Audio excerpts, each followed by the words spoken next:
وما كان المؤمنون لينفروا كافة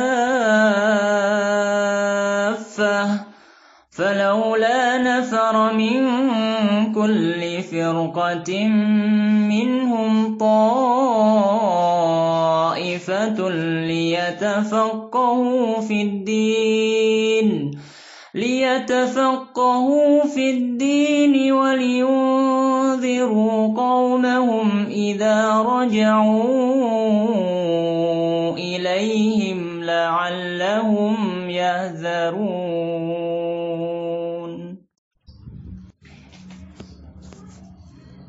Baik, bismillah wassalatu wassalamu ala rasulillah wa ala alihi wa ashabihi wa man walah wa la hawla wa la quwata illa billah amma ba'd. Allahumma subhanaka la ilma lana illa ma 'allamtana innaka antal alim hakim wa tub 'alaina innaka antat tawwabur rahim. Rabbi shrah li sadri wa yassir li amri wahlul 'uqdatam min lisani yafqahu qawli. Allahumma amin. Baik, silakan dibaca langsung faslun al-iktisalatul masnunah. Siapa dulu? Siapa? Satria. Wabal. Baca. Al-musannif rahimahullah ta'ala faslun wal ikhtisalatul masnunatu 17 husnan husul jumu'ati wal 'idaini wal istisqa'i wal khusufi wal ghuslu min ghuslil mayyiti wal kafiri idza aslam Wal kafiru atau kafir? wal kafiri Wal ghuslu min ghuslil mayyiti wal kafiru.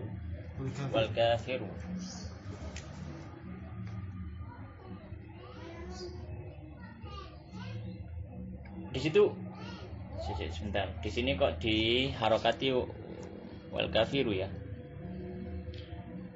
Di situ kafiri. Ya, kafiri berarti takdirnya ghuslul kafiri itu. Tapi di nuskhah ini yang punyanya kafiru. Enggak apa-apa. Jadi antum kasih 2 harokat gitu, enggak masalah. Baik, lanjut. wal kafiri idza aslama wal majnuni wal mughma alaihi idza afaqa wal ghuslu 'inda al ihrami wa dukhuli makkah Wali ada linya enggak? Wali dukhuli. wa Dukhuli langsung. Ya, terus. Enggak apa-apa. wa dukhuli makkah wa lil wuqufi bi arafah wa lil mabiti bi muzdalifah wa li ramyil jimat at-thalath wa lil tawaf wa lis sa'i wa li dukhuli madinati Rasulillah sallallahu alaihi wasallam. Baik, stop sampai situ. Baik, pembahasan berikutnya kita bahas tentang mandi yang hukumnya sunnah. Faqal musannif rahimahullah ta'ala faslun wal iktisalatu al masnunatu, dan mandi yang hukumnya sunnah 17 ada 17. Jadi 17 mandi ini yang akan disebutkan oleh musannif hukumnya adalah dianjurkan ya, sunnah. 17 ghuslan ada 17. Yang pertama apa?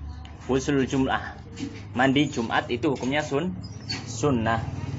Ya, hukumnya sunnah, meskipun dalam mazhab yang lain ada yang mengatakan hukumnya wajib, tapi dalam mazhab Syafi'i hukumnya sunnah. Jadi kalau orang datang Jumat dia nggak mandi, nggak berdosa. Baik, yang kedua wal idaini, dan 2 id, dan mandi untuk sholat id, ini juga hukumnya apa? Sunnah, hukumnya sunnah. Yang ketiga wal istisqa, mandi untuk sholat istisqa, mandi untuk sholat istisqa, ini juga hukumnya sunnah. Baik. Kemudian yang berikutnya wal khusufi, dan untuk sholat khusuf. Khusuf itu gerhana matahari. Gerhana matahari. Gerhana matahari. Wal kusufi, dan gerhana rembulan. Ya. Gerhana matahari dan gerhana rembulan. Jadi sebentar, Anda lihat syarah aja.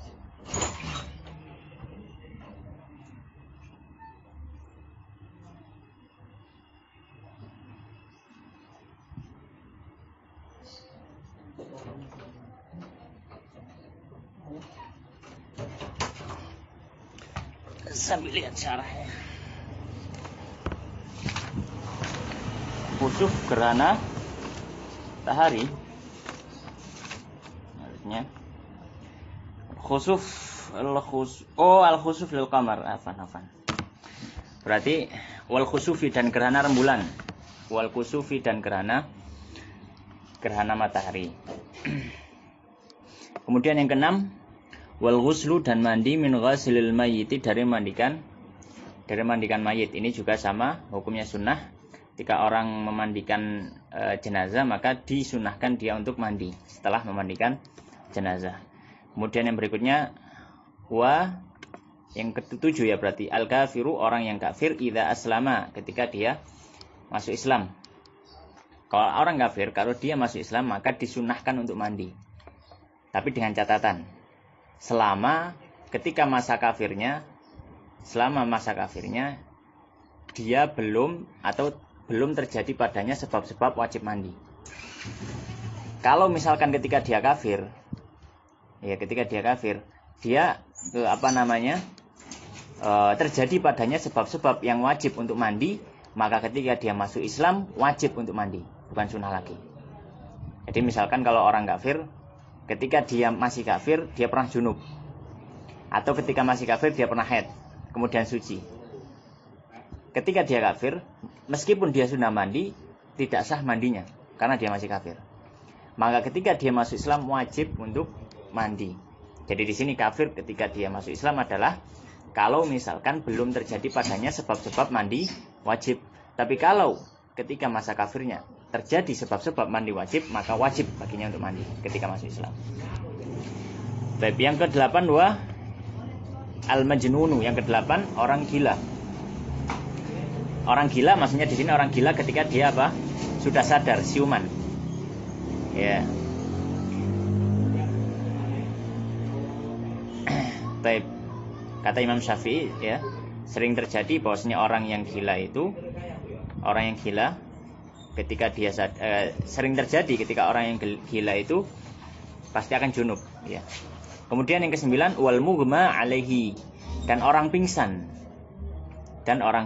Idza afaqa, jika keduanya sadar. Maksudnya keduanya balik ke orang gila dan juga orang yang pingsan.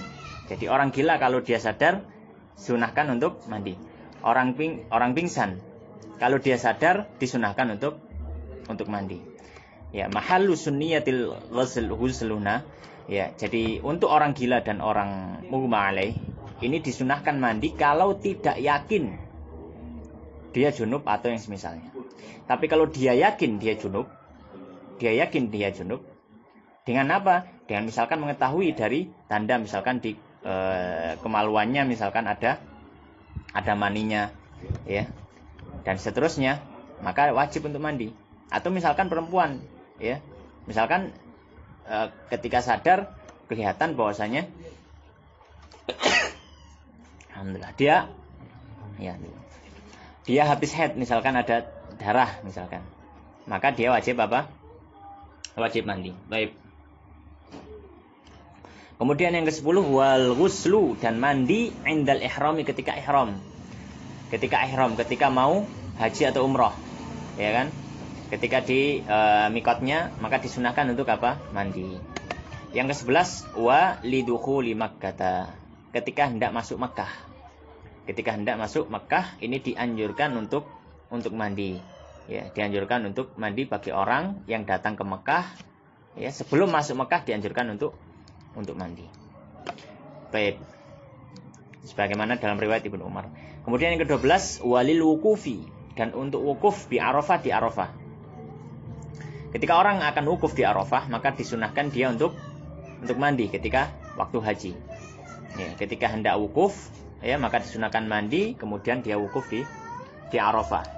Baik. Kemudian yang ke-13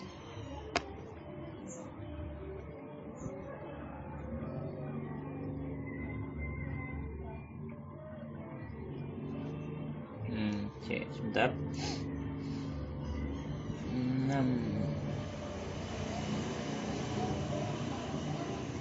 ya. Baik, yang ke-6 sampean. Yang ke-13 ya. Wa lil mabiti, dan mabit di Muzdalifah. Sudah belajar fikih haji? Sudah ya? Sudah, Lif? Hah? Sudah. Satria sudah. Ya. Jadi orang haji itu kan amalnya kan dari Mina, kemudian pergi wukuf tanggal 9, ya kan? Kemudian ketika matahari tenggelam dia pergi ke Musdalifah, ya kan? Di Musdalifah lewat tengah malam berangkat lagi ke Mina untuk lempar jumroh, ya kan gitu. Baik. Maka di sini yang ke-12 disunahkan mandi ketika wukuf di Arafah. Yang ke-13 walil mabiti di Musdalifah, dan mabit di Musdalifah. Mabit di Musdalifah ini juga disunahkan untuk mandi sesuai dengan pendapat Ibnu Qasim dalam Fathul Qorib ini. Namun pendapat mu'tamad dalam mazhab Syafi'i untuk mabit di Musdalifah maka tidak disunahkan untuk mandi. Pendapat yang mu'tamad dalam mazhab Syafi'i untuk mabit di Musdalifah maka tidak disunahkan untuk mandi. Ya. Baik. Kemudian yang ke-14, ya.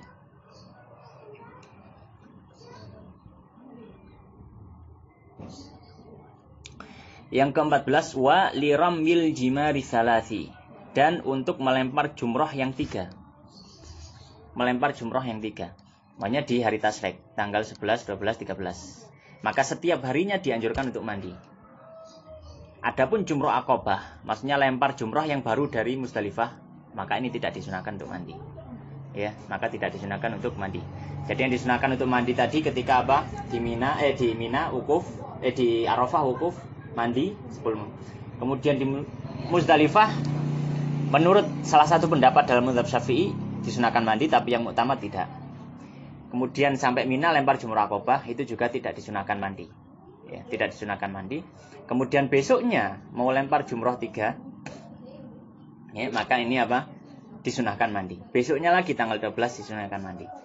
Ya, ya, baik. Kemudian yang ke-15 wa lil tawafi, dan untuk tawaf.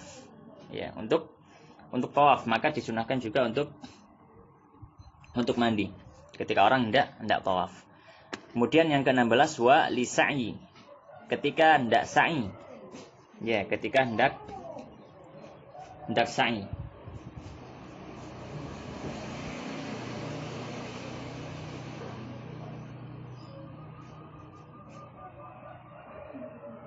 Baik. Ketika hendak sa'i, ya, hendak sa'i juga dianjurkan untuk mandi. Ya. Dianjurkan untuk mandi. Tapi wallahu ta'ala alam, sebagaimana kita pelajari dari guru kita, bahwasanya untuk tawaf dan sa'i atau untuk tawaf ini, ya. Untuk tawaf dan sa'i ini yang mu'tamad tidak disunahkan untuk mandi. Tapi di sini beliau apa? Sebutkan disunahkan. Ya.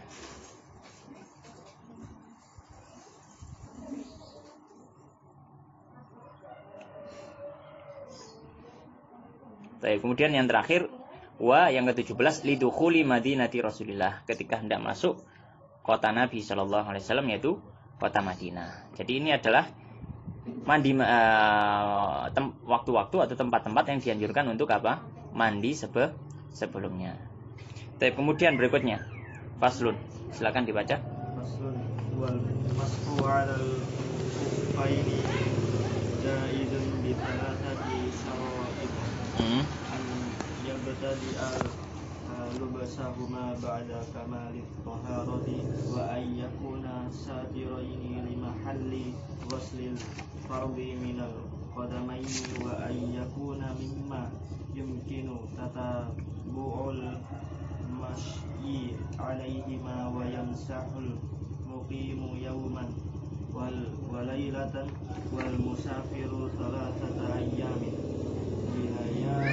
bilayalihinna wa ibtida'ul muddati min hini yuhditsu.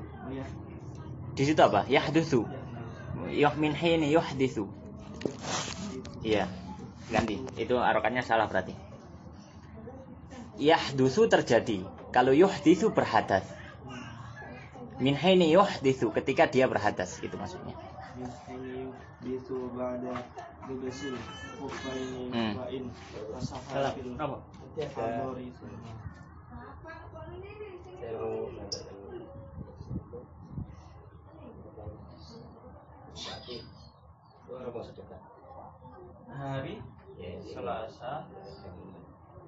Tapi nanti oh iya. Maksudnya ini kumpul no?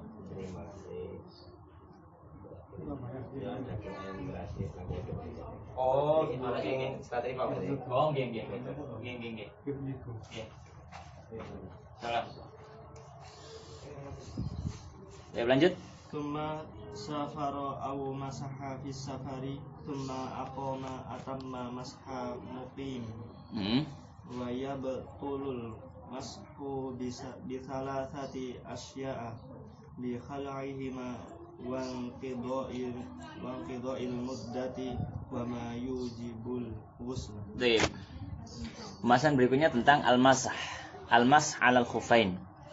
Qala musannif rahimahullah ta'ala faslun, pasal yang baru, wal mashu 'alal khuffaini, dan mengusap di atas khuf jaizun boleh bi thalathati syara'id, dengan 3 syarat. Seperti yang kita ketahui bahwasanya wudu yang normal adalah orang membasuh kaki.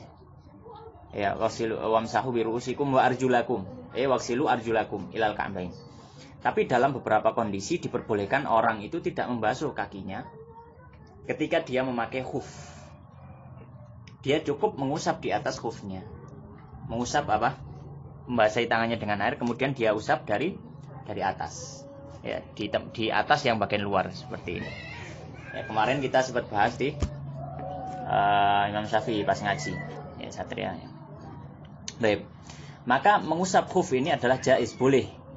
Boleh memberikan isyarat bahwasanya yang lebih afdal adalah tidak mengusap, tapi tetap melepas khufnya. Meskipun boleh. Tapi yang lebih afdal apa? Wudu normal. Ya. Bisalah sati syarat, dengan 3 syarat. Syarat yang pertama apa? An yabtadi'a, dia mulai lubsahuma, memakai kedua khufnya ba'da kamali thaharah, setelah sempurnanya bersuci. Maksudnya ketika dia pakai khuf, dia sudah suci dari hadas secara sempurna. Maka kalau misalkan dia masih hadas, kemudian pakai khuf, kemudian dia mau sholat, dia nggak boleh ketika wudu mengusap di atas khuf. Tapi apa? Harus dilepas, dia berwudu seperti biasa. Maka syaratnya ketika pakai khuf, kedua-duanya itu kondisi sudah apa? Sudah suci dari hadas. Yang kedua, wan yakuna satiraini. Dan kedua khuf tadi satiraini, menutup lima hali ghaslil fardhi, terhadap tempat pembasuhan yang wajib. Bagian kaki mana yang wajib dibasuh? Yaitu dari ujung kaki sampai apa? Batas ka'bain. Ini ka'bain. Maka minimal khuf itu harus menutupi apa? Seluruh bagian kaki yang wajib dibasuh ketika wudu normal. Maka kalau misalkan khufnya itu cuma nutupi, biasanya kalau sepatu biasa kan nutupi gini ya. Ya. Kan apa jenenge, kemirene kan sih ketok gitu ya. Seperti ini. Maka ini tidak memenuhi syarat, nggak boleh. Nggak boleh mengusap di atas khuf untuk sepatu yang model kayak gini. Sepatunya harus model nutup sampai atas ini. Ya, atau lebih juga nggak apa-apa. Baik, satira ini 5 hali ghasilil fardhi, menutupi tempat yang dibasuh yang wajib minal qadamaini, dari 2 kaki. Syarat ketiga, wan yakuna, dan termasuk 2 khuf tadi, mimma, dari sesuatu yang yumkinu, memungkinkan, tatabu'ul masyi, untuk berjalan, alaihima, di atasnya. Maka kalau khuf itu tidak memungkinkan digunakan untuk berjalan kaki, misalkan khufnya jebol, misalkan sampai berlubang, ya, khufnya berlubang, ya, atau sangat-sangat tipis, seperti kaos kaki, taruhlah. Kaos kaki kan nutupi, tapi apa sangat-sangat tipis sehingga tidak mungkin orang riwa-riwi nggak kaos kaki gitu ya, untuk melakukan ngembong kayak kaos kaki. Maka ini tidak boleh diusap, tidak dianggap khuf secara fikih, tidak dianggap khuf secara fikih. Ya, jadi mimma yumkinu tatabul masyi alaihima, yang memungkinkan untuk digunakan berjalan. Baik, itu 3 syarat ya, 3 syarat yang hendaknya harus dipenuhi. Kalau tidak terpenuhi maka tidak dianggap khuf secara fikih, maka tidak boleh diusap. Ya. Kemudian beliau membahas wayamsahu, dan mengusap al-muqimu, orang yang mukim. Mukim di sini maknanya adalah orang yang tidak safar dengan safar yang jauh. Ya. Dan mengusap orang yang mukim yauman walailatan, sehari semalam. Wal musafiru dan musafir salasata ayyamin bilayalihinna. Dan musafir 3 hari dengan malam-malamnya. Ya. Maka di sini tentang batasan. Orang mengusap khuf tidak boleh terus-terusan. Ada batasnya. Enggak boleh misalkan seminggu setiap wudu ngusap khuf. Enggak mau lepas khuf misalkan. Enggak boleh. Ada batas waktu. Kalau batas waktunya sudah habis, maka khufnya harus dilepas dan dia wudu normal lagi. Ya, boleh dipakai lagi setelah itu. Ya. Maka di sini batasnya kapan? Kalau orang itu tidak sedang kondisi safar jauh, batasnya adalah maksimal sehari semalam atau 24 jam. 24 jam. Maka kalau sudah lewat 24 jam, dia harus lepas khufnya, dia harus wudu biasa. Kemudian baru pakai lagi. Ya, kalau mau pakai. Syaratnya kalau untuk yang musafir, wal musafir, maka batas maksimal adalah 3 hari 3 malam atau 3 kali 24 jam. Ini batas waktunya, ya. Batas waktunya. Kemudian beliau menyebutkan tentang kapan start hitungan waktu ini dimulai. Beliau mengatakan wabtidaul muddah, dan awal jangka waktu ini, muddah jangka waktu ya. Min hini ketika dia yuhditsu hadas. Ba'da lubsil khuffaini, setelah dia memakai khufnya. Setelah dia memakai khufnya. Jadi di sini hitungan start ya, mulai waktu batas mengusap khuf itu dimulai ketika hadas. Jadi kalau misalkan orang memakai khuf ya, kemudian setelah itu 1 jam kemudian berhadas, kemudian setelah itu sholat, maka startnya bukan sejak dia pakai khuf, tapi startnya ketika dia apa? Hadasnya tadi. Hadas setelah memakai khuf. Baik. Fa'in masaha, kalau seandainya dia mengusap khufnya fil hadori, ketika tidak sedang safar, summa safaro, kemudian dia safar, atau sebaliknya, masaha fis safar, dia mengusap ketika safar, summa aqama, kemudian dia berhenti dari safarnya, sudah sampai, atamma masha mukimin, maka dia melengkapi seperti mengusapnya orang yang mukim, yaitu waktunya 1 kali 24 jam. Jadi kalau misalkan ada orang ya, dia belum safar, kemudian dia pakai khuf, kemudian masuk hadas, kemudian dia mau safar, jarak antara hadasnya dengan safarnya itu belum sampai berlalu 24 jam ya, belum berlalu 24, kemudian dia berangkat safar. Maka di tengah safar, kalau sudah dihitung 1 kali 24 jam, 1 hari 1 malam, maka di tengah safar pun ketika belum sampai, dia harus lepas, dia wudu normal ya. Atau misalkan dia mengusap ketika safar, misalkan pas safar, habis jedanya dia wudu normal, kemudian pasang khuf lagi, ini tengah safar. Kemudian setelah itu dia hadas di tengah safar. Kemudian ketika jarak antara dia hadas di tengah safar sampai dia sampai tujuan, itu nggak sampai 24 jam. Nggak sampai 24 jam. Maka dia boleh ketika sudah sampai di tempat tujuan, boleh melengkapi sampai 24 jam. Digenapkan.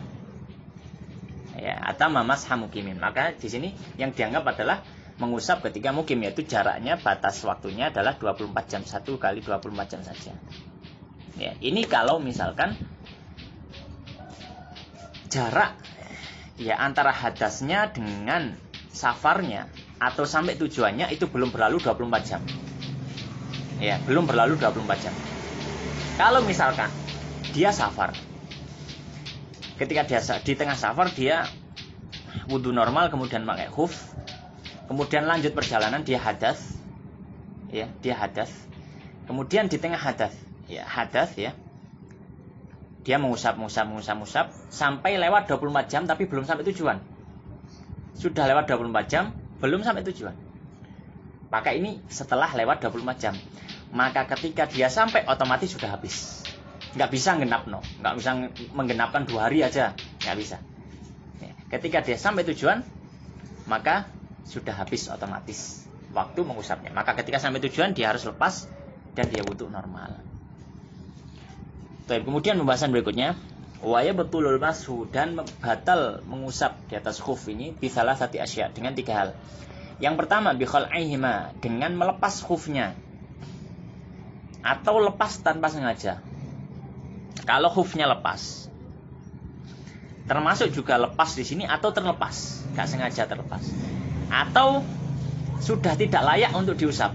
Misalkan khufnya jebol, bolong, terlihat dari samping bagian dalam kakinya, maka sudah tidak boleh mengusap di atas khufnya. Syarat pembatal yang kedua adalah wa inqidha'il muddah, dan habisnya waktu mengusap. Maka kalau sudah habis waktu, dia harus apa? Dia harus melepas khufnya dan dia membasuh kaki seperti normalnya. Yang ketiga, wa mayujibu al-ghusla, dan apapun yang mewajibkan mandi. Kalau orang itu wajib mandi, tidak boleh mengusap khuf. Khufnya harus dilepaskan. Baik. Kemudian pembahasan berikutnya tayamum. Nah, silakan dibaca siapa tadi? Sampai siapa? Sekarang Ali. Oh iya, ya tuh. Fasl wa syara'it at-tayammum. Khamsatu asya' wujud al-'udhri bi safarin aw maradin wa dukhul waqt as-salah wa talab al-ma' wa ta'addur istimalihi wa i'wazuhu ba'da at-talab wa turabu at-tahir lahu qubar fa in khalaqahu jissun aw ramlun lam yujzi.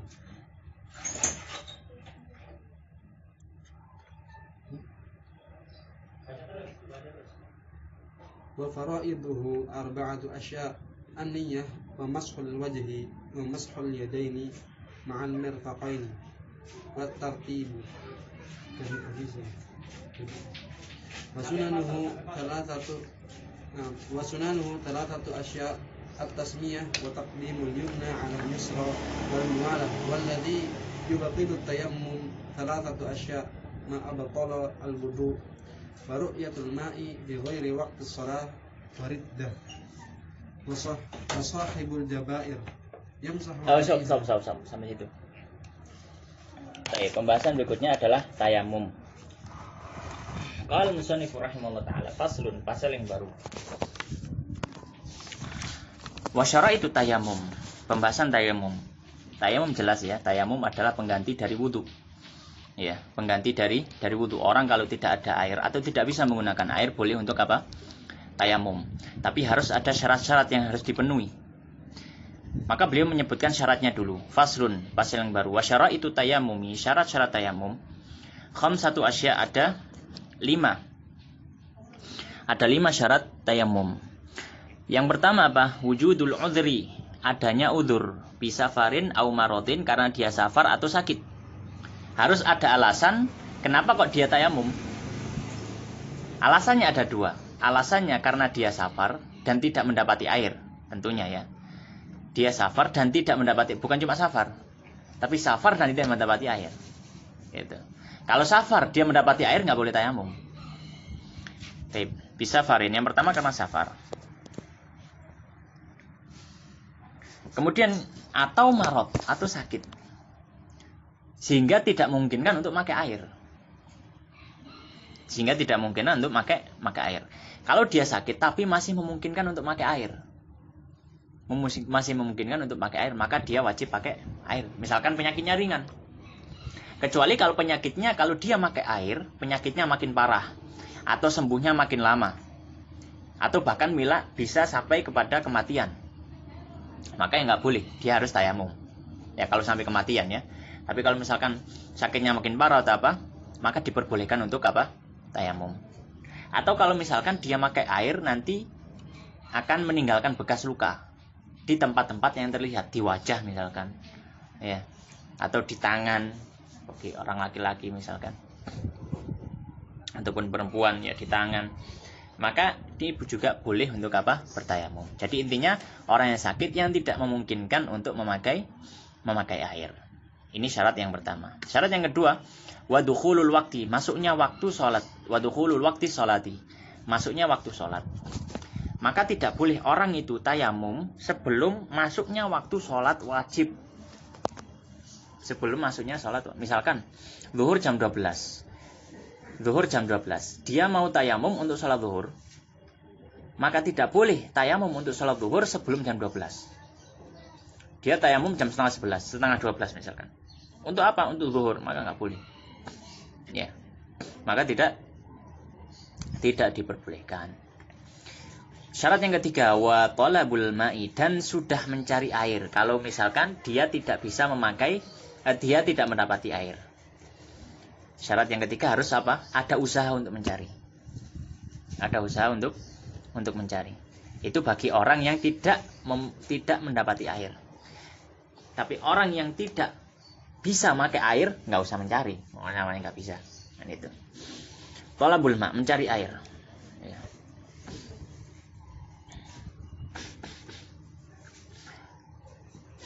Nah, mencari airnya ini juga ketika sudah masuk waktu sholat.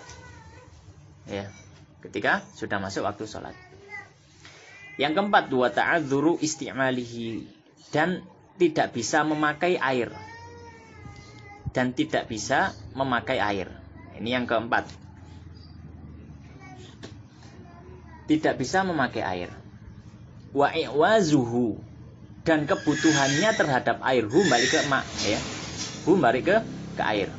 Wa i'wazuhu, dan kebutuhannya terhadap air ba'da talabi, setelah dia apa? Setelah dia mencari air. Ya. Jadi misalkan dia cari air. Kemudian dia sendiri haus. Airnya cuma cukup untuk menghilangkan hausnya. Kalau tidak dihilangkan, dia bisa apa? Celaka di perjalanan. Maka ini boleh untuk apa? Tayamum. Ya. Baik. Kemudian yang kelima, waturabut tahiru, debu yang suci. Debu yang suci. Walahu gubarun, dan dia memiliki dan tanah yang suci, afan ya, turab tanah ya. Dan tanah yang suci, walahu gubarun, dan dia memiliki debu. Dia memiliki debu. Fa in khalatahu, kalau seandainya mencampuri tanah tadi, jisun. Jis itu semacam kapur gitu ya. Auramlun, atau kerikil-kerikil, lam yujzi, maka tidak mencukupi. Baik. Maka di sini boleh menyampaikan syarat yang kelima adalah tanah yang suci.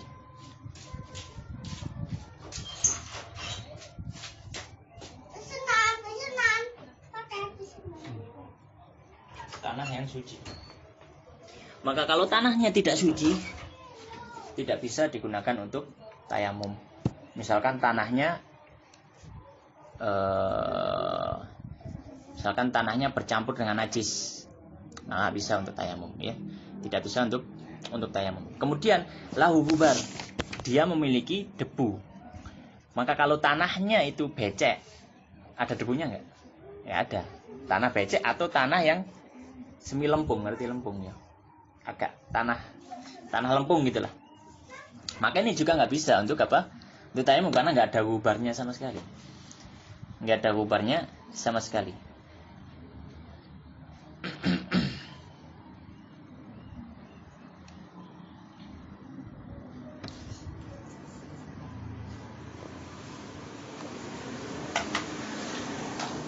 Baik. Kemudian beliau mengatakan, fa in khalatahu jisun aw ramlun, kalau misalkan tanahnya tadi atau debunya tadi bercampur dengan kapur misalkan. Habis bangunan ya, bekas bangunan atau apa, itu kan campur kapur, campur semen ya. Aw ramlun, atau dia bercampur dengan bercampur dengan kerikil, dalam artian pasir gitu ya. Jadi kerikil-kerikil yang nggak ada debunya, kerikil-kerikil yang nggak ada debunya, lam yujzi, maka tidak boleh. Maka tidak boleh ya. Baik. Sebagian dari ulama dalam mazhab Syafi'i sendiri, kalau misalkan kerikil-kerikil itu ada debunya, jadi dia kerikil, misalkan taruhlah pasir, tapi ada debunya, kan beda ya antara pasir sama debu.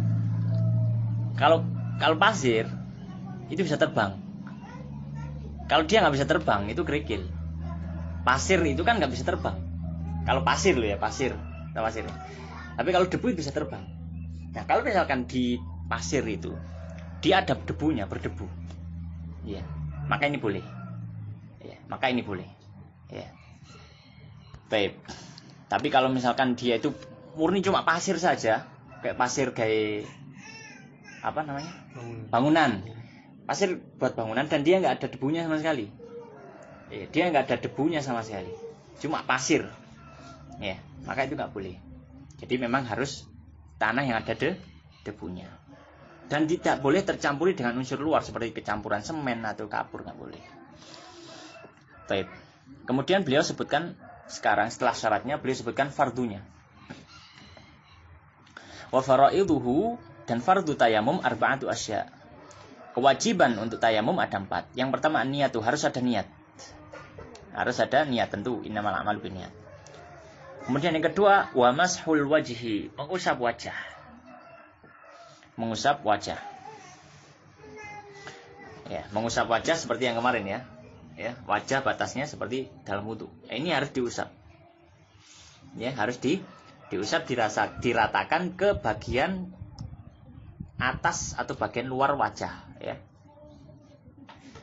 Kemudian yang ketiga, wa mashul yadaini, mengusap tangan dengan debu tentunya, ma'al mirfaqaini, sampai dengan 2 sikunya. Ini dalam mazhab Syafi'i.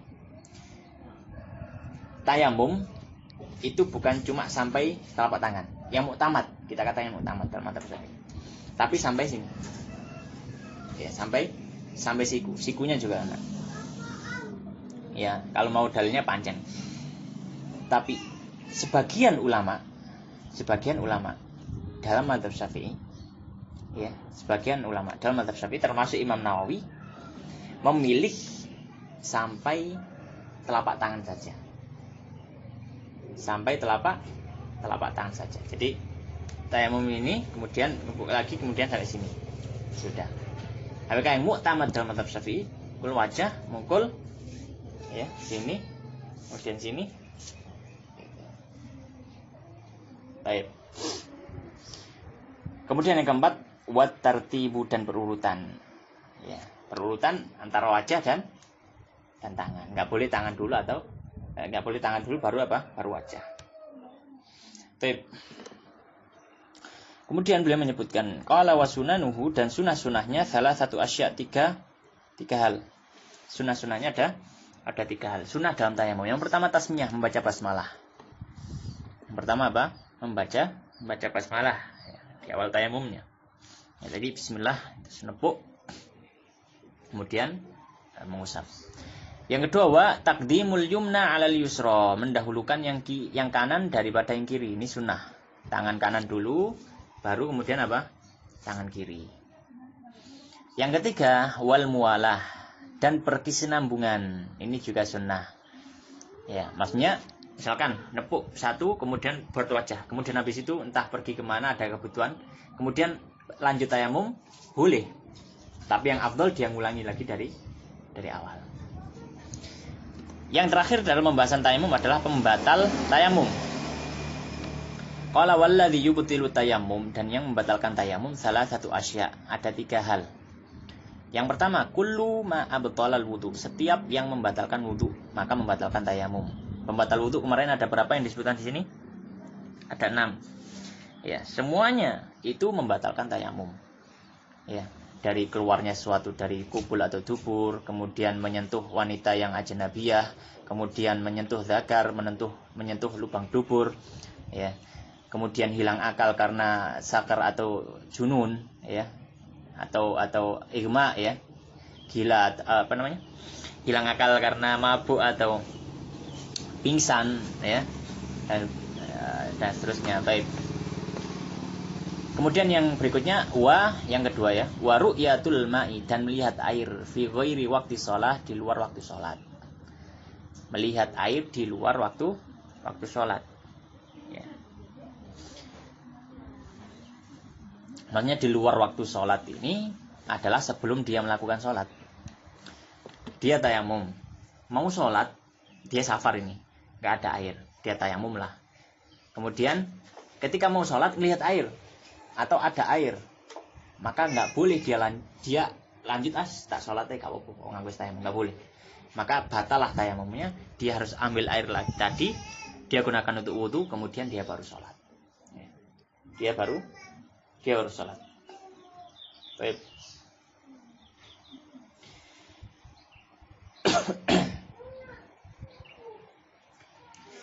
Nah, bagaimana kalau misalkan di tengah-tengah sholatnya.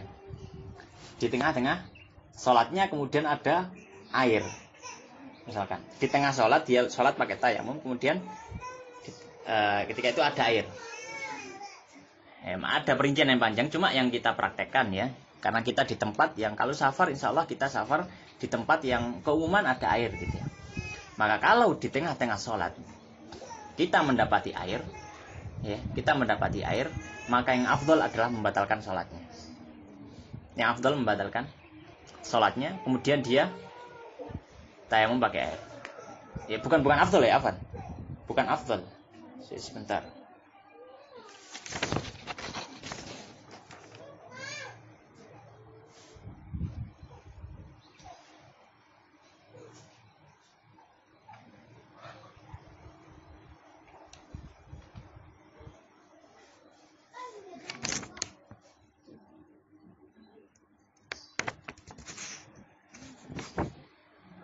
Oh ya, Van. Ya kalau misalkan di tempat yang keumuman dia ada air, kemudian dia melihat sholat, dia melihat air di tengah sholatnya, maka batal juga. Kenapa? Karena orang yang sholat dengan tayamum di tempat yang secara umum ada air, kemudian dia tayamum, maka nanti ketika selesai sholat dia tetap mengulangi. Dia sholat itu untuk lihormatil waktu saja. Misalkan orang sholat di pesawat atau orang sholat di kereta, pakai tayamum, ya. Apakah boleh selama nggak ada air memang? Tapi kalau misalkan kita di Indonesia yang keumuman ada air, ya, maka dia boleh sholat ketika itu. Tapi nanti setelah sampai tempat tujuan dan ada air, dia ulangi sholat yang dia lakukan. Ya. Jadi kalau misalkan kita di tempat seperti itu, kemudian kita sholat, maka sebenarnya sholat kita itu bukan menggugurkan kewajiban. Makanya para ulama mengatakan, kalau kita sholat dengan tayamum di tempat yang secara keumuman ada air, ya, maka itu tidak menggugurkan kewajiban. Tapi tetap harus sholat lihormatil waktu, untuk menghormati waktu sholat. Jangan sampai kita melewati waktu sholat tanpa sholat. Nah itu. Tapi nanti juga harus diulang karena apa? Tidak menggugurkan kewajiban sholatnya. Jadi seperti itu. Itu kalau misalkan bertemu air ketika di tengah-tengah sholat. Dan kita berada pada tempat yang secara keumuman ada air. Itu. Yang terakhir yang ketiga ar-riddatu, dan murtad. Yang ketiga ada apa? Murtad. Kalau orang murtad maka batal tayamumnya, ya gitu ya. Na'udzubillah ya. Baik. Sahibul Jabair tadi dibaca enggak? Mau baca tak? Oh belum. Baca sekalian nih. Siapa? Satria. Sahibul Jabair kam sahaba ya tayammu wa yusalli wa i'adah alayhi in kana ala tuhri wa tayammu li kulli fariidah wa yusalli bi tayammumin wahidin ma syaa minan nawafil. Wahidin. Baik. Awas jengin. Beliau mengatakan pembahasan berikutnya adalah orang yang memakai jabirah. Jabirah itu apa? Jabirah itu sopak. Tahu sopak ya? Dia patah tulang, kemudian kasih kayu-kayu, kemudian diikat. Itu sopak. Itu apa? Itu jabirah. Ya. Atau yang sehukum dengannya, misalkan pakai perban atau plester. Ya. Pokoknya memakai sesuatu yang menutupi anggota tubuh. Maka ada hukumnya. Beliau mengatakan qala wa sahibul jabair, dan orang yang memakai jabirah, memakai sopak atau yang semisalnya seperti perban, yamsahu 'alaiha, maka dia mengusap di atas perbannya, wa yatayammamu, dan dia bertayamum, wa yusalli, kemudian dia salat, wala i'adata 'alaihi, dan tidak harus mengulang ya atas orang itu, maksudnya mengulang salat, in kana wada'aha ala tuhrin, jika dia letakkan jabirah tadi dalam kondisi suci. Taib. Jadi seperti ini. Orang ketika harus memakai perban. Orang ketika harus memakai apa? Perban atau yang semisalnya. Maka dilihat. Kalau misalkan atau dia ada dua kondisi. Dia letakkan setelah dia suci dari hadas. Wudu dulu baru pakai. Gitu ya. Pakai perban. Atau dalam kondisi sedang hadas kemudian dipakai. Kemudian apa? Dipakai. Kalau dia memakai dalam kondisi sedang hadas dan perbannya tadi pada anggota wudu. Perbannya pada anggota wudu dan bukan anggota tayamum. Anggota tayamum mana? Wajah, tangan. Kalau anggota wudu bukan anggota tayamum, contohnya apa? Telinga, ya, kepala, terus ada lagi? Ada lagi? Kaki, misalnya sini, ya misalkan. Kalau misalkan sakitnya perbannya itu ada di bukan anggota wudu, bukan anggota tayamum, nggak masalah. Jangan mikir itu. Iya. Kalau misalkan sakitnya di sini, perbannya di sini, dia wudu masih bisa, mau wudu sampai sini gitu ya. Kan ini nggak wajib basuh gitu. Tapi kalau misalkan di anggota wudu dan bukan anggota tayamum, dan dia meletakkan jabirah tadi, perbannya itu sebelum bersuci. Jadi ketika dia hadas, dia langsung diperban. Ya. Maka dia tetap sholat pada waktunya seperti biasa. Ya, seperti biasa. Ketika dia wudu, kemudian diusap di atas jabirahnya. Ya, kemudian dia tayamum sebagai pengganti mengusapnya. Dan setelah sembuh dan bisa pakai air, dia mengulangi semua sholat yang dia kerjakan dengan perban tadi. Ini yang saya bicarakan ini muktamad mazhab Syafi'i. Berat. Iya berat memang, berat. Iya, sebentar. Kalau dia ketika di kondisi pertama ya, dia meletakkan perbannya sebelum suci. Kalau sudah suci. Sebelum dia letakkan perban, dia ngomong ke dokternya, tak wudu dulu, Dok. Ya, tak wudu dulu. Kayak wudu. Baru dipakai perban. Maka dia sholat seperti biasa di waktunya, wudu sebisanya, yang nggak bisa dikena air, tangannya nggak bisa kena air, diusap, kemudian dia tayamum. Habis itu dia sholat dan tidak perlu mengulang sholatnya.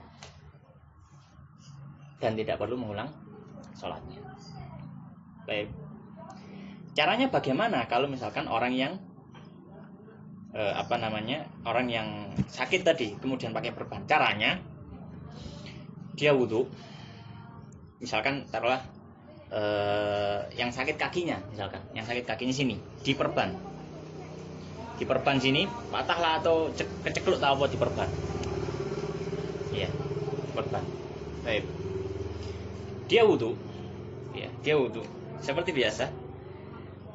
Kemudian dia wudu, kemudian sampai kakinya kan nggak bisa kena air, maka diusap.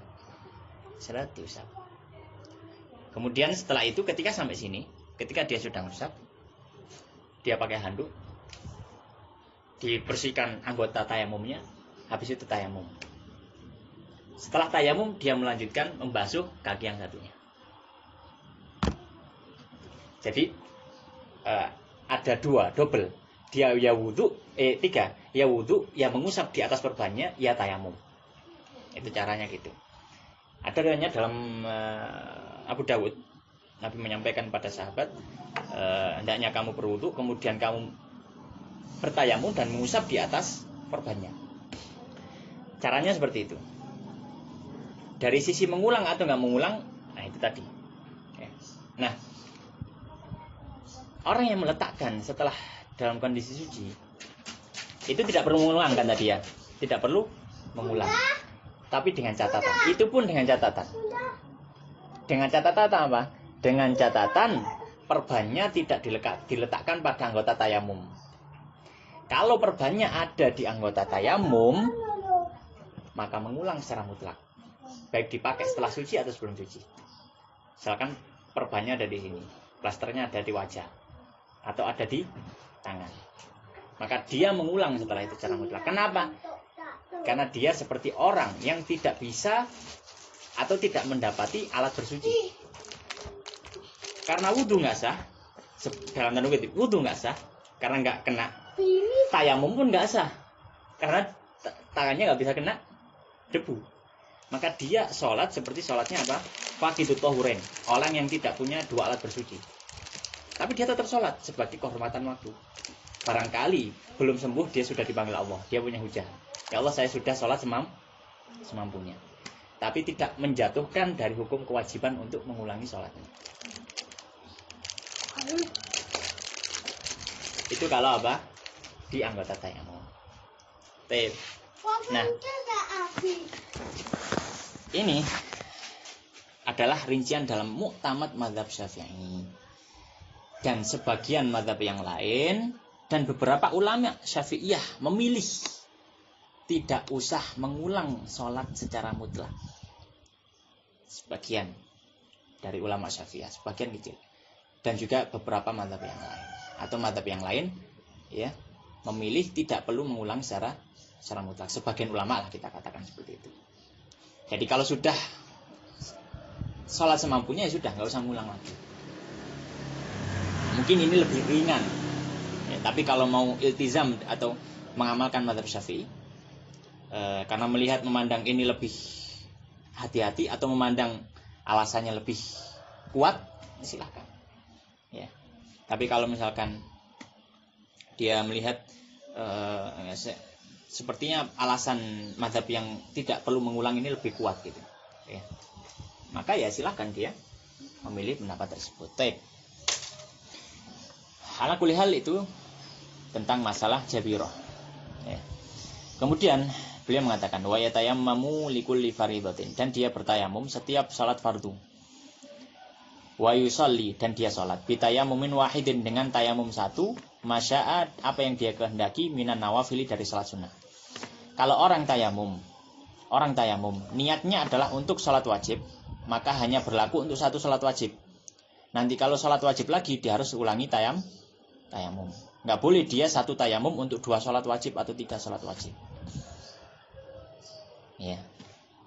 Tapi kalau dia tayamum untuk satu salat wajib, boleh untuk salat sunnah. Boleh untuk salat sunnah. Misalkan dia tayamum untuk salat zuhur, maka dengan tayamum itu boleh dia salat qobliyah zuhur atau ba'diyah zuhur atau mungkin salat sunnah yang lain. Ya, itu yang disampaikan oleh Musannif rahimahullah ta'ala. Pembahasan berikutnya, penjelasan najis. Baik, silakan dibaca. Siapa tadi? Selanjutnya ya. Wa kullu bi'ain kharaja minas sabilaini najisun illal maniyah wa ghuslu jami'al abwali wal awrasi Arwas.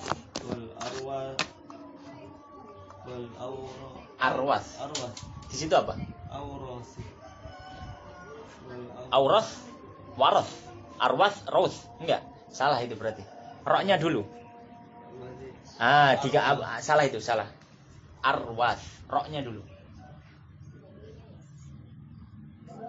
Wal arwasi wajibun إلا بول الصبي الذي لم يأكل الطعام فإنه يطهر برش الماء عليه ولا يخفى عن شيء من النجاسات إلا اليسير من الدم اليسير من الدم iya والقيح وما لا نفس له سائلة إذا وقع في الإناء ومات فيه فإنه لا ينجسه والحيوان كله طاهر إلا القلب والخنزير إلا القلب di situ kalbu ya nggak apa-apa وما تولد منهما أو من أحدهما والميتة كلها ناجسة إلا السمك والجراد والآدمي ويغسل الإناء من بلوغ القلب والخنزير 7 مرات إحداهن بالتراب ويغسل من سائر النجاسات مرة واحدة تأتي عليه والثلاثة أفضل وإذا تخللت ya الخمرة بنفسها طهرت di situ taharat wa in takhallalat bi tarhi shay'in fiha lam tathur. Baik. Pembahasan berikutnya najis. Saya sampaikan garis umumnya ya. Sebelum kita baca. Dalam mazhab Syafi'i najis dibagi menjadi 3. Najis mukhaffafah, kemudian mutawasithah, kemudian mughalladhah. Najis ringan, najis pertengahan, najis berat. Najis ringan mukhaffafah itu adalah kencing bayi laki-laki yang belum berumur 2 tahun dan dia belum makan apapun selain air susu. Itu najis mukhaffafah, itu saja, nggak ada yang lain. Kalau najis mughalladhah adalah najis dari anjing ataupun babi. Ya, itu najis mughalladhah. Selain najis mukhaffafah dan najis mughalladhah, otomatis masuk najis mutawassithah. Secara simpelnya seperti itu. Maka di sini beliau menyebutkan satu persatu dari najis. Maka beliau mengatakan, qala musannif rahimahullah ta'ala faslun, pasal yang baru. Wa kullu ma'i'in, dan setiap benda cair kharaja minas sabilaini, yang keluar dari 2 jalan. Najisun, dia adalah najis. Illal mani, kecuali air mani. Ya. Baik. Ya, seperti apa? Ya, kencing atau kotoran, ya. Atau pokoknya sesuatu yang keluar dari dari kubul atau kemaluan, dari dubur atau kemaluan, maka dia najis. Kecuali mani. Kalau dalam mazhab Syafi'i air mani itu tidak najis. Yang najis adalah kencing atau kotoran manusia atau madi atau wadi, ya. Atau kalau misalkan keluar darah, misalkan kencing darah pun najis, ya. Atau bentuknya nanah pun najis. Baik.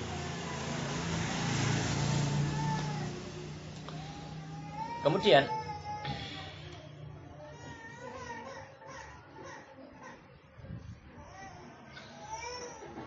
beliau menyebutkan wa ghaslu jami'il abwali, dan membasuh semua jenis kencing, wal arwasi, dan kotoran, wajibun, adalah wajib. Tapi perlu kita ketahui bahwasanya kencing dan kotoran itu najis secara mutlak dari manusia atau hewan.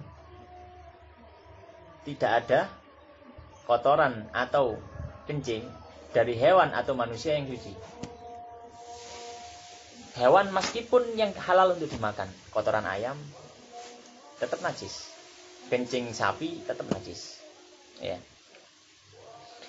Nah, dan wajib untuk mensucikan kalau misalkan ada di sekitar kita, ya. Illa kecuali, ya maksudnya wajib mengguyur kalau misalkan ada zatnya, ada bentuknya. Kecuali kencingnya bayi alladzi lam ya'kul ta'am, yang belum makan makanan. Ini yang tadi kita sebutkan apa? Mukhaffafah. Fa innahu yaturu, maka dia suci birasyil ma'i alaihi, dengan menyipratkan air padanya. Nah, ini adalah cara membersihkan dari apa? Najis mukhaffafah. Cukup apa? Disiprati air.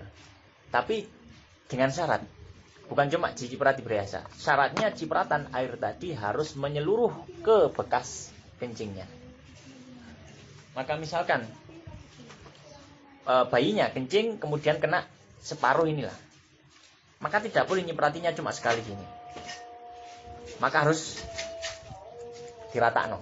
Nah, harus diratakan, harus diratakan. Baik.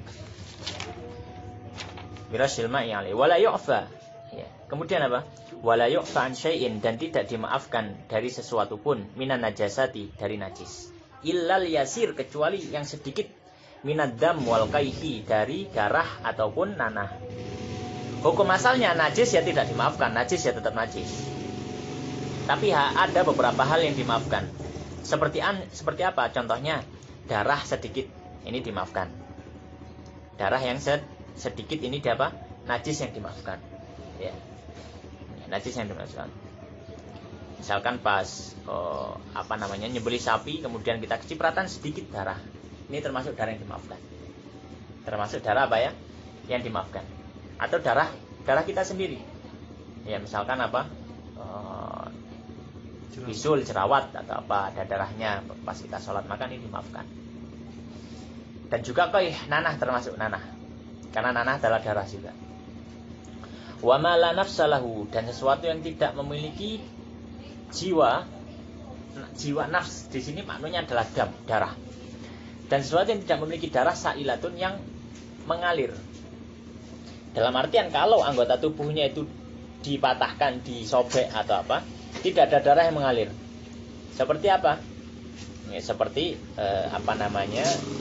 semut, atau seperti lalat, ya, atau seperti nyamuk, ya. Maka ini dimaafkan. Idza waqa'a fil ina, jika dia masuk ke dalam wadah. Sebagaimana dalam hadis disebutkan kalau ada dzubab fi ina'i hadikum itu. Wa mata fihi, dan dia mati di dalam wadah tersebut. Ya, dan dia mati dalam wadah tersebut. Fa innahu la yunajjisu, maka tidak membuat najis wadah tersebut. Maksudnya wadah di sini ya wadah ada sesuatunya, ada airnya atau ada makanannya. Ya. Tapi kalau misalkan ini syaratnya adalah dia tidak sengaja. Dia tidak sengaja. Misalkan kita bikin teh kemudian ada semutnya. Bangkai kan semut. Ya kan najis. Ya, tapi dimaafkan. Selama bukan kesengajaan kita. Kalau kita sengaja ambil semut kemudian dimaafkan, maka ya mutan najis. Ya, jadi mutan najis. Kemudian beliau mengatakan wal hayawanu kulluhu thahir, dan semua hewan itu hukum asalnya suci. Hewan ya, bukan kotorannya. Hewan semuanya suci. Baik yang dimakan atau yang haram dimakan. Buaya suci, sampean demok bajul, gak perlu sampean weso. Tapi kalau weso ya monggo, kalau jijik atau apa. Megang ular, enggak najis ular. Hukum asalnya semuanya suci, kecuali illal kalba wal khinzir, kecuali anjing dan babi. Kalau megang babi, tangan kita basah ada keringatnya, atau babinya basah ada keringatnya, kita ngelus bulunya, najis mughalladhah. Najis mughalladhah. Atau dijilat babi misalkan, dijilat anjing, najis mughalladhah. Wa ma tawallada minhuma, atau yang lahir dari keduanya. Au amin ahadima, atau dari salah satu ke anjing atau babi. Misalkan peranakan, anjing nikah dengan, atau anjing dikawin silangkan dengan keledai misalkan, kalau misalkan ada, atau babi dikawin silangkan dengan hewan lain yang suci, maka peranakannya najis mughalladhah. Nah, kalau najis mughalladhah bagaimana? Nanti dijelaskan ya, cara menghilangkannya. Wal maitatu kulluha najisah, dan bangkai semuanya najis. Hukum asal bangkai adalah najis. Bangkai seperti yang kemarin kita jelaskan itu bangkai. Ya, yang pertemuan pertama kemarin itu bangkai. Semua bangkai najis. Kecuali ilas samak. Kecuali bangkai ikan enggak najis. Wal jarad, belalang, wal adami, dan manusia. Ya. Ini tidak najis bangkainya. Kemudian cara membersihkan najis mughalladhah wa yubsalul ina'u, dan dicuci wadah min wulughil kalbi, dari wulug itu jilatan ya, jilatan anjing, wal khinziri, dan babi, sab'a marratin 7 kali, ihdahunna biturab, salah satunya dengan tanah. Cara membersihkan dari najis mughalladhah adalah diguyur air 7 kali, dan salah satu dari 7 tadi dicampur dengan tanah. Jadi tanahnya itu dicampur dengan air, kemudian baru diguyur. Ya. Atau misalkan kalau gitu tanahnya ditaruh situ, kemudian ada air, kemudian diujak atau kalau wadah ya dikocok-kocok ini, kemudian dibuang. Yang penting tanahnya bercampur dengan air. Ya, tanahnya bercampur dengan air. Itu cara membersihkan apa? Najis mughalladhah. Tadi 7 kali, salah satunya campur dengan tanah. Wa yubsalu min sa'irin najasati, dan dibasuh dari semua najis. Maksudnya najis selain mukhaffafah dan mughalladhah ya. Marratan, cukup sekali basuhan, ta'ti alaihi, yang datang kepada bekas najisnya atau najisnya. Selama apa? Selama wujud najisnya hilang. Kalau wujud najisnya belum hilang, maka harus dihilangkan dulu wujud najisnya. Ada kotoran ayam, kita siram sekali, masih ada kotorannya, maka masih najis karena wujudnya masih ada. Baru setelah nggak ada wujudnya, kita siram sekali, nah itu baru suci. Itu ya. Jadi maksudnya di sini disiram sekali itu kalau wujud najisnya sudah hilang. Kalau wujud najisnya masih ada, ya harus dihilangkan wujud najisnya, baru disiram sekali. Wasalatu afdalu, kalau 3 kali siraman maka lebih utama. Tapi cukup sekali kalau wujud najisnya sudah hilang.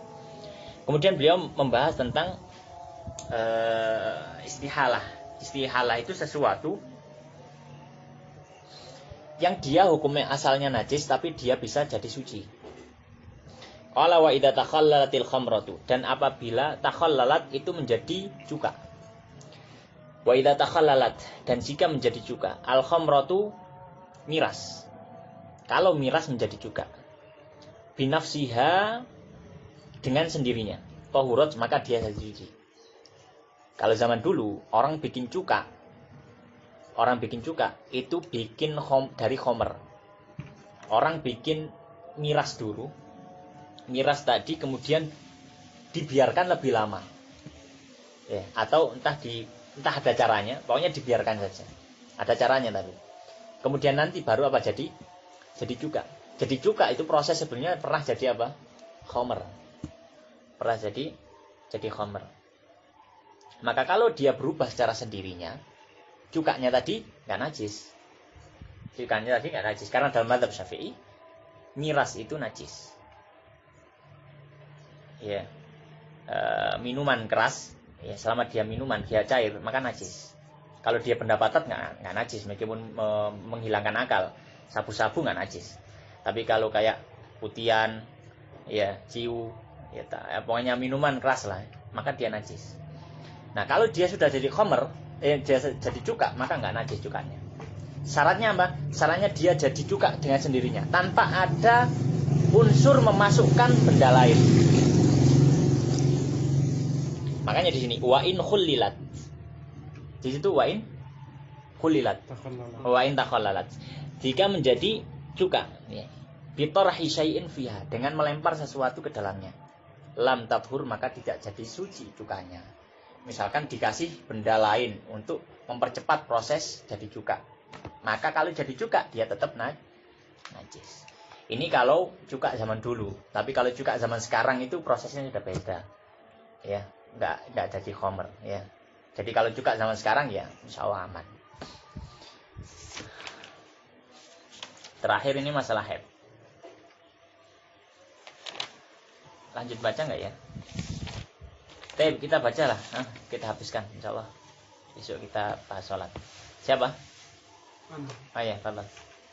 قال المصنف رحمه الله تعالى فصل ويخرج من الفرج ثلاثة دماء دم الحيض والنفاس والاستحاضة فالحيض هو الدم الخارج من فرج المرأة على سبيل الصحة من غير سباب الولادة ولونه أسود محتدم لذع والنفاس هو الدم الخارج عقب الولادة والاستحاضة هو الدم الخارج في غير أيام الحيض والنفاس وأقل الحيض يوم وليلة وأكثره 15 يوما وغالبه 6 أو 7 وأقل النفاس لحظة وأقل النفاس لحظة وأكثره 60 يوما وغالبه 40 يوما وأقل الطهر بين الحيضتين 15 يوما ولا حد لأكثره وأقل زمن تحيض فيه المرأة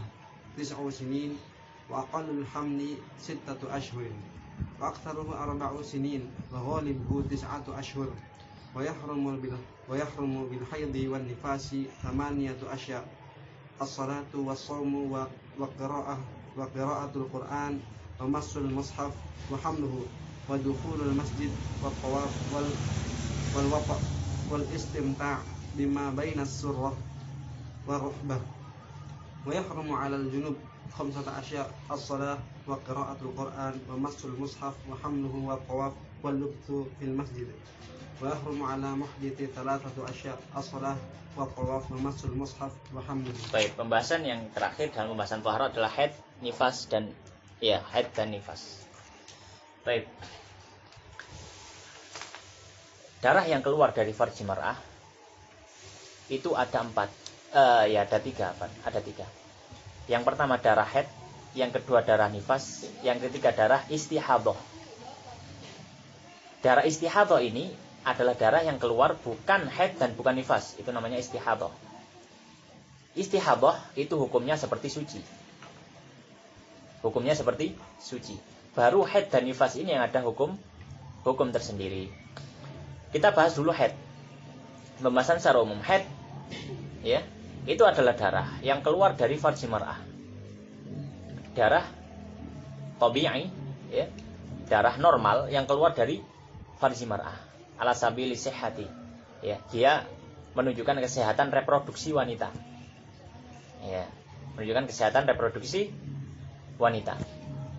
Dan dia memiliki sifat atau ciri-ciri tertentu. Biasanya darahnya itu hitam, merah pekat kehitam-hitaman dan rasanya panas, rasanya panas, tidak seperti darah biasa, dan memiliki bau yang lebih menyengat. Kalau darah haid, muntinun, Jadi di sini gambarkan muhtadimun ladza, jadi dia panas, menyakitkan, gitu ya. Nah, wanita itu kalau dia mengetahui ciri darah haidnya, maka dia menghukumi sesuai dengan pengetahuan terhadap ciri haidnya. Kalau dia tidak mengetahui, maka dia menghukumi dengan kebiasaan keluar berapa hari. Menghukumi dengan kebiasaan keluar berapa hari. Dan darah haid itu memiliki batas waktu. Darah haid memiliki apa? Batas waktu. Minimal darah haid itu sehari semalam, 24 jam. Maksimal darah haid itu adalah 15 hari. Kalau ada darah yang keluar lebih dari 15 hari, maka yang lebih itu istihadhah. Atau kalau ada darah yang keluar kurang dari 1 kali 24 jam, maka dia darah istihadhah juga. Karena minimal 1 kali 24 jam. Itu haid. Kemudian cara mengecek sudah suci atau belum, cara mengecek sudah suci atau belum adalah dengan memasukkan sesuatu ke dalam farjinya, entah kapas atau apa. Kalau dia tarik, kemudian di tangannya tidak ada bercak sama sekali, putih bersih atau bukan putih bersih, bening sudah, maka itu baru dianggap suci.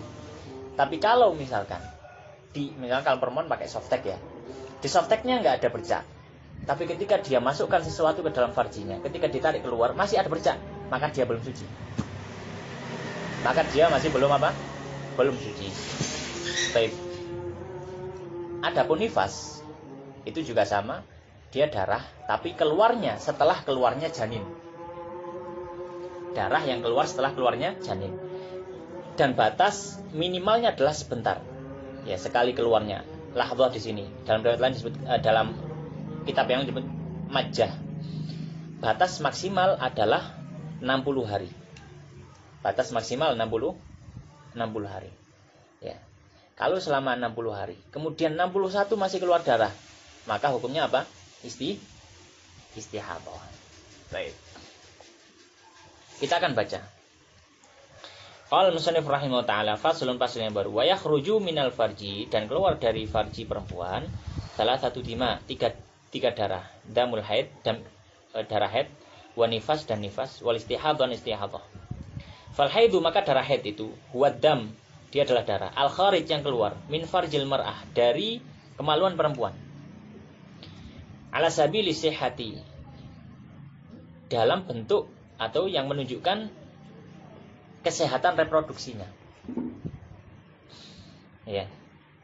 Min ghairi sababil wiladati, dari atau tanpa ada sebab kelahiran atau keluarnya janin. Itu adalah darah haid. Walau nuhu, dan warnanya aswad, hitam. Maknanya di sini merah kehitaman gitu. Muhtadimun ladza, dia itu ya panas dan juga menyakitkan. Panas dan juga menyakitkan. Makanya sebagian wanita kalau haid itu apa? Dilepen ya. Sebagian wanita kalau haid, pas haid itu dilepen, sakit perutnya. Wan nifas, adapun nifas wadamul kharij, dia adalah darah yang keluar akibal wiladah, setelah kelahiran atau setelah keluarnya janin. Wal istihadah, adapun istihadah wadamul kharij, dia adalah darah yang keluar fi ghairi ayyamil haid wan nifas, di selain hari-hari haid dan nifas. Berarti selain haid dan nifas dia darah istihadah. Kemudian beliau sampaikan batas-batas waktunya. Wa aqallul haidi, dan batas haid itu yaumun wa lailah, sehari semalam. Maksudnya 24 jam. Maka kalau kurang dari itu istihadah. Wa aktsaruhu 15 yauman, dan maksimal ada 15 hari. Kalau lebih dari itu istihadah. Wa ghalibuhu, ya, dan yang normalnya biasanya itu adalah situn au sab'un, 6 atau 7 hari. Ya, tergantung kebiasaan masing-masing. Bisa 6, bisa 7, antara itu. Sekarang batas nifas, wa aqallu nifas, batas minimal nifas lahdhah, sebentar. Bisa 1 jam saja, kemudian suci bisa. Wa aktsaruhu, dan maksimalnya sittuna yauman, 60 hari maksimal. 2 bulan lah orang nifas itu maksimal. Kalau lebih dari itu istihadah. Wa ghalibuhu, dan biasanya arba'una yauman, 40 hari. Kondisi normalnya 40 hari. Wa aqallu tuhri, dan batas minimal suci bainal haidataini, di antara 2 haid 15 yauman, ada 15 hari. Batas minimal 2 haid. Ya, batas minimal suci 2 haid adalah 15 hari. Baik, dalam artian gini. Dalam artian kalau keluar darah selama 15 hari. Hari ke-16 berhenti. Sudah suci. 16 berhenti. 16, 17, 18, 19, 20. Kemudian keluar darah lagi. Maka sucinya berapa ini? Cuma 5 hari antara tanggal 16 sampai 20, ya kan? Tanggal 21 dia keluar darah lagi. Maka darah yang keluar tanggal 21 itu bukan darah haid. Kenapa? Karena batas minimal jarak suci antara 2 haid itu harus 15 hari. Maka kalau sucinya kurang dari 15 hari dengan haid berikutnya, maka itu darah istihadah. Darah istihadah. Di sini disebutkan di antara 2 haid. Karena memungkinkan jarak antara haid dengan nifas itu kurang dari 15 hari. Karena dalam mazhab Syafi'i, orang hamil itu bisa haid. Jadi kalau misalkan orang haid, kemudian habis itu suci, 2 hari kemudian dia lahiran dan nifas, maka boleh. Jarak sucinya cuma 2 hari, boleh. Karena yang minimal jarak sucinya 15 hari antara satu haid dengan haid lain, bukan haid dengan nifas. Ya. Baik. Kemudian beliau mengatakan, wala hadda li aktsarihi, dan tidak ada batas maksimal untuk suci antara dua haid. Karena bisa jadi orang itu suci sampai mati. Ya, bisa jadi. Wa aqallu zamanin, dan batas waktu, batas umur ya, zaman umur. Dan batas umur tahidu fihil mar'ah, yang wanita bisa haid tis'u sinin, 9 tahun. Maka kalau ada anak umur 8 tahun kemudian keluar darah haid, keluar darah dari farjinya, maka itu bukan darah haid tapi darah fasad, istihadah, enggak dianggap haid. Dia juga belum balik. 8 tahun. Iya, kalau misalkan 8 tahun, karena dia belum umur 9. Dianggap darah haid kalau sudah umur 9.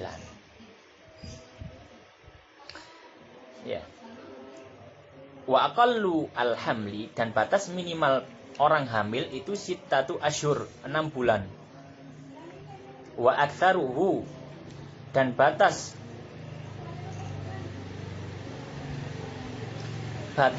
maksimal, ya, batas maksimal orang hamil itu arba'u sinin, 4 tahun. Ini dalam mazhab Syafi'i. Jadi dalam mazhab Syafi'i orang itu memungkinkan atau bisa jadi orang itu hamil mengandung sampai selama 4 tahun. Karena Imam Syafi'i pernah mendapati seorang di zaman beliau, ada beberapa wanita yang hamil sampai 4 tahun. Hamil sampai 4 tahun. Baik. Maka di sini bisa diambil kesimpulan, batas minimal orang hamil itu adalah 6 bulan. Maka kalau misalkan ada orang nikah, perawan nikah, akad nikah, dapat 4 bulan dia lahiran. Dapat 4 bulan dia lahiran. Maka anak ini tidak dinasabkan kepada bapak yang dia nikah itu. Karena batas minimal orang hamil itu 6 bulan. Kalau berarti kurang dari 6 bulan setelah akad nikah, berarti anak ini bukan anaknya dia, gitu. Maksudnya secara fikih, kalau secara biologis ya mungkin saja, karena mungkin zina sebelumnya gitu. Tapi secara fikih enggak. Maka enggak boleh dinasabkan anak ini bin suaminya tadi, tapi bin ibunya. Kalau misalkan ada orang akad nikah, berarti akan nikah, setelah 6 bulan lahiran. Setelah 6 bulan lahiran, maka anaknya bisa dinasabkan ke bapaknya, ke suaminya. Kenapa? Karena batas minimal orang hamil 6 bulan. Bisa jadi orang 6 bulan lahiran, bisa. Ya. Nah, itu faedahnya ya, salah satu faedahnya. Ya, ada beberapa faedah.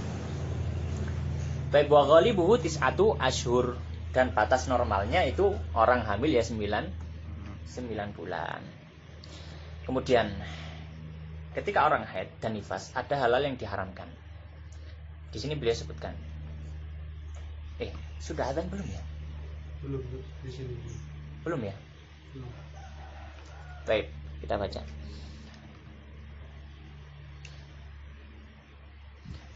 Wa yahrumu bil haidi, dan haram dengan haid samaniyatu asya, 8 hal.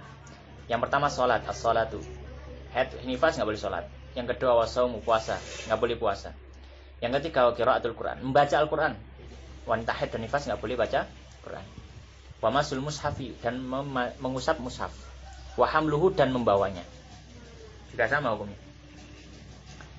Wa dukhulul masjid, dan masuk masjid juga tidak boleh bagi wanita haid dan nifas. Wa tawaf, dan tawaf juga nggak boleh bagi wanita haid dan nifas. Wal wat'u, dan berhubungan suami istri juga nggak boleh bagi wanita haid dan nifas.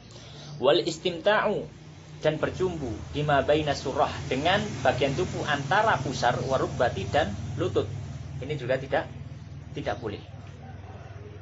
Ini adalah 8 hal yang tidak boleh bagi apa? Wanita haid dan nifas. Adapun junub, maka disebutkan wa yahrumu 'alal junub, dan haram bagi orang junub khamsatu asya, 5 hal. Yang pertama salatu, salat. Wa qiraatul Quran. Kemudian yang kedua membaca Quran. Wa masul mushafi, dan menyentuh mushaf, wa hamlu, dan membawa mushaf. Ini juga enggak boleh bagi orang junub. Wa tawafu dan tawaf. Wal lubthu fil masjidi dan berdiam diri di masjid. Kalau cuma lewat boleh. Kalau diam mandek enggak boleh. Yang terakhir bagi orang yang hadas kecil, wa yahrumu 'alal muhdits dan haram bagi orang yang hadas kecil, salah satu asya' 3 hal. As-shalatu salat, wa tawafu dan tawaf, wa mashul mushafi dan menyentuh mushaf, wa hamluhu serta membawanya. Baik, demikian wallahu taala alam, sallallahu ala nabiyina Muhammadin wa ala alihi wa ashabihi ajmain. Untuk pertanyaan kemarin ada pertanyaannya. Nanti aja habis sholat ya. Ya, kita sholat dulu kayaknya. Azan cuma nggak pakai speaker kayaknya. Sudah 12:15 ini. Demikian Allah taala alam, sallallahu ala nabiyina Muhammadin wa ala alihi wa ashabihi ajmain.